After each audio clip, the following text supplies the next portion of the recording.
Sunshine Cruz nagsalita na. Relasyon nila ni Cesar Montano, matutundo ka na nga ba? Mga bagong prioridad niya sa buhay, ibinuking. Hanggang sa ngayon ay mainit pa rin tinututukan ang di umano'y hiwalayan ng mag-asawang Cesar Montano at Sunshine Cruz. At ito ay dahil na rin sa pananahimik ng dalawang kampo. Hanggang sa nitong nakaraang araw, mismong si Sunshine na ang nagsalita. Relasyon nilang mag-asawa, matutuldo ka na nga ba?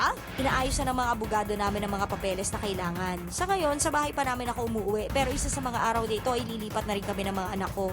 Aminado ang aktres na hindi madali ang mga pinagdadaanan niya nitong mga nakaraang buwan. Magkahalong stress, galit at lungkot ang kanyang naramdaman. Pero dahil sa mga anak niya ay sinusubukan ni Sunshine na maging matatag. Ayoko na mag-focus sa mga negatibong bagay. Masaya na ako. Lalo pa ngayon na may dumating na trabaho para sa akin at iyon ang mas gusto kong pag-ukulan ng panahon.